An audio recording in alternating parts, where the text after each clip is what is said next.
Hey everyone, in today's video I'm going to show you how to make this cute little rainbow dash cake topper.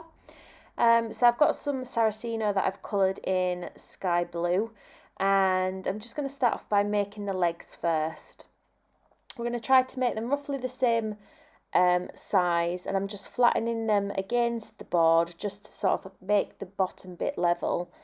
I'm going to do obviously one for the front, one for the back. The one at the back, we're going to put some detailing in just with our Dresden tool, just to create sort of like the bit of the leg that pokes out. So you can see I've just pushed it in there with my Dresden tool, and then I'm just pinching I guess it's like the ankle bit of the unicorn. And we're going to do the same for the other side. So you can see I've just lined it there, and then I'm just pinching it together. And I'm just using my thumb just to go over the top bit so it doesn't have a jagged edge. Next, we're going to do the front feet. So similar as before, we're going to flatten them against the bottom of the board. We're going to make sure that the bottom bit of the foot is just a little bit wider than the top. This is just going to help with stability, but also if you just look at their feet, they are a little bit wider at the bottom, almost like they've got a pair of flares on.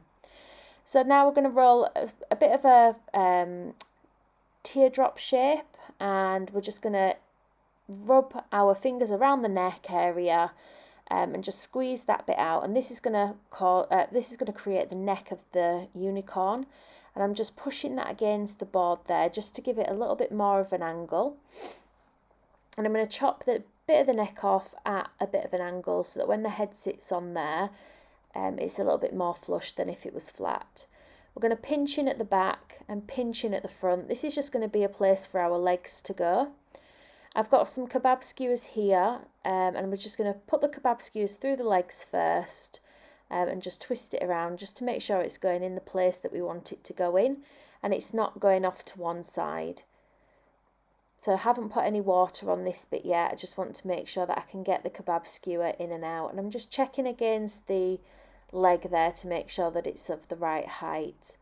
And I'm just pinching together just a little bit at the front so that we've got a little bit of an overlap on the outside of the leg rather than on the inside, and it just makes it so that when we put our legs onto the unicorn, it's a little bit easier to blend in. So I'm just twisting the kebab skewer back and forth, making sure it goes through the middle. Now I'm going to set this to dry on a dummy. It's just a small 4-inch dummy that I've got.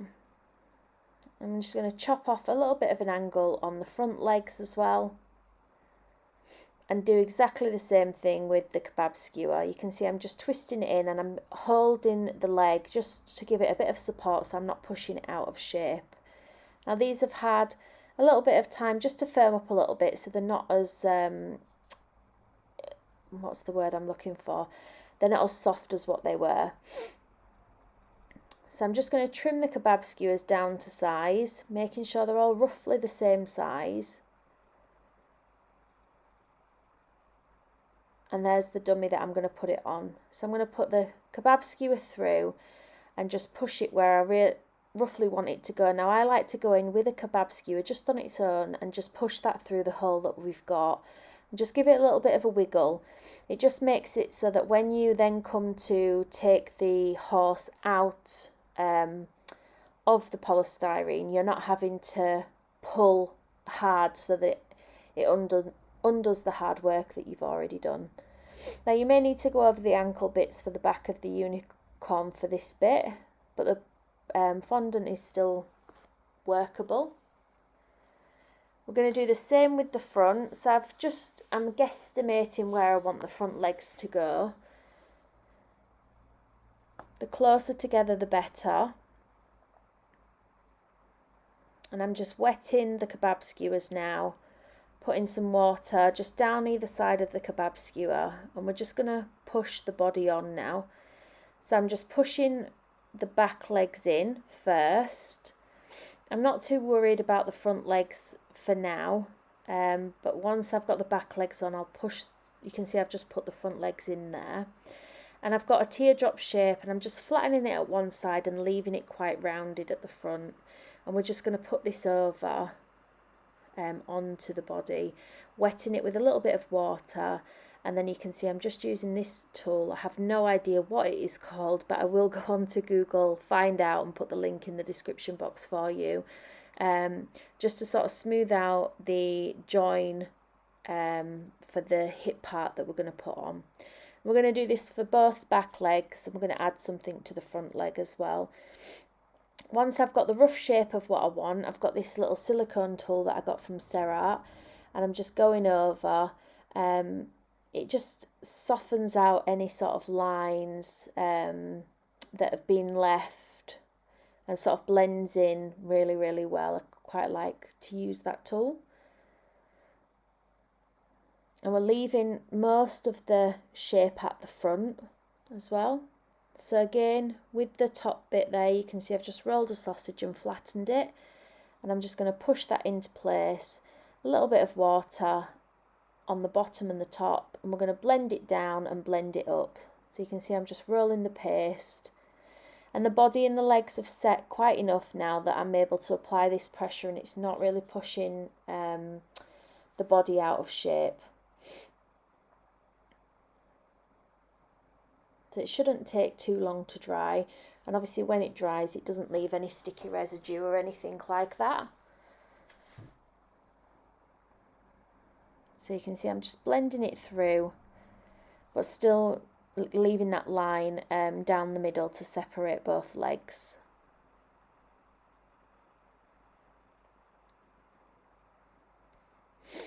I have no idea what this tool is called either, but I will find out and put it in the link below. Next we're going to do the head. So I've got a circle and I'm just using my fingers just to push forward a little bit of a nose area. Now I'm checking it against the size of the body that I've got, and you can see I'm pinching it and pushing it. I'm using my thumb just to create sort of like that nose area at the front there, and I'm just pinching the front of the nose just to make it a little bit flat and almost a little bit upturned. And I'm keeping the shape of the head quite flat on both sides. It's no longer circle, it's kind of like a, I guess like a flattish oval. And I'm just going to pinch either side. This is where the eye socket's going to go. I'm going to go in with the Dresden tool, the fatter side, and we're just going to create that sort of like eyelid shape that she's got at the front, or he's got. I have no idea if it's a boy or a girl. Not that it matters, but we're just going to create the eye socket, kind of like similar if we do a human face, kind of leaving the sides quite pointy. We're going to create the mouth with a scriber needle, and then 2 little holes just for the nostrils. We're going to roll sort of like a really small teardrop shape for the eye, and we're going to flatten that down, and I'm just pushing that into place using the flatter side of the Dresden tool just to push it up into the corners and pulling it down, leaving most of the paste in the centre of the eye. And you're going to do this for both sides of the face. I've just shown you how to do one side just because obviously the video would have been quite long if I'd have shown you how to do both sides. So I've got some paste that I've coloured in sort of like a magenta pink or a fuchsia pink, and we're just going to shape this roughly to the shape of the eye, and we're going to place it right in the corner closest to the nose area. And I'm just using again my Dresden tool just to shape it to where I want it to go, but also to flatten it as well. They seem to have quite big eyes, do the unicorns. So a little bit of black in the middle, not leaving much colour in the centre of the eye. It's mainly all around the sort of side of the eye. And then I've got some magenta purple, and this is what I'm going to use just to go around the outer of the eye. So a nice dark line around the outer, and then I'm just going to clean my brush off, and then I'm going to pull some of that purple in over the pink that we've got, like so. Darker at the top than it is at the bottom. 2 dots for the light reflection on these ones, so one larger one towards the black and the pink, and then a smaller one in the middle. We've got our long piece of black fondant that's pointing at one end than the other. I'm going to pop that on for the eyeliner or mascara or whatever it is, and then we're going to trim off at an angle just to give her a little bit of a flick, like so, taking off any excess if needed. A cocktail stick through the middle of the neck. We're just going to wet that with a little bit of water, and then we're going to pop the head on.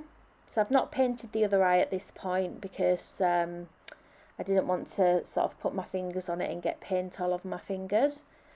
So next we're going to do the ears. So again, some teardrop shapes we're going to do, flatten them off, and then using the Dresden tool we're just going to push in the centre.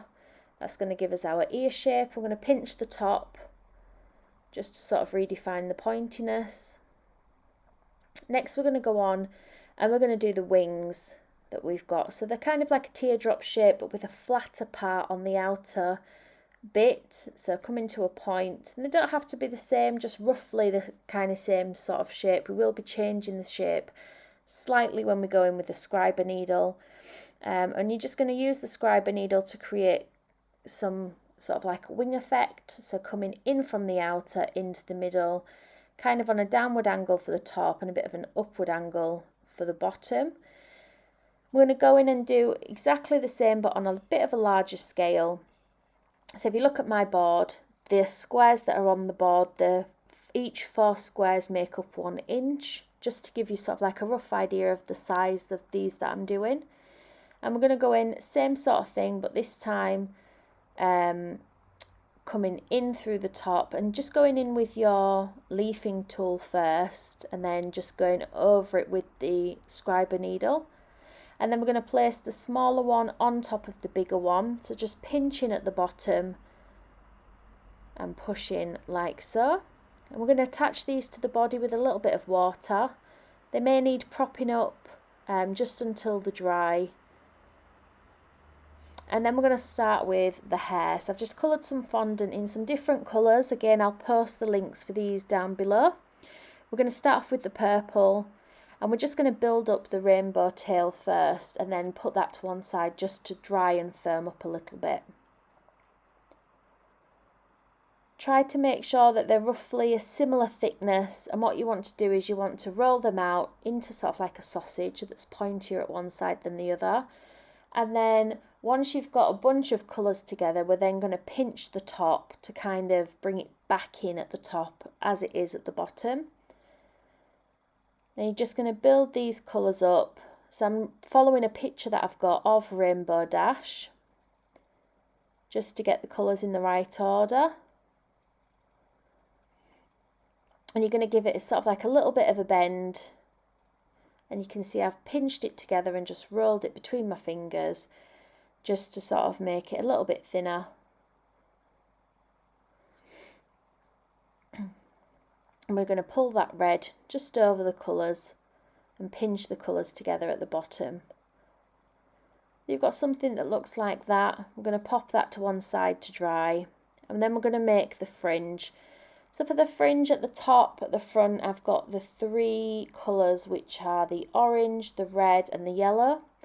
Again, it's a similar sort of method, a long teardrop, and we're just going to flatten that out.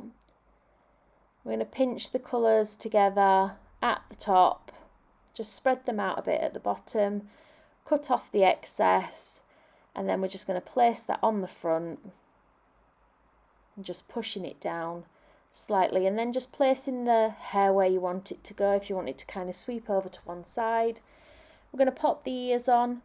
So I've just trimmed off the bottom part just to make it a bit flat, and I'm just pushing these in onto the side of the face like so. And next we're going to work on the mane. So for this one I've got the purple, the green and the blue. I've decided to cut the blue just down the middle to kind of create like a little bit of movement, and we're going to stick them together again at the top and a little bit of green. And these we're just going to drape around the back of the head, like so.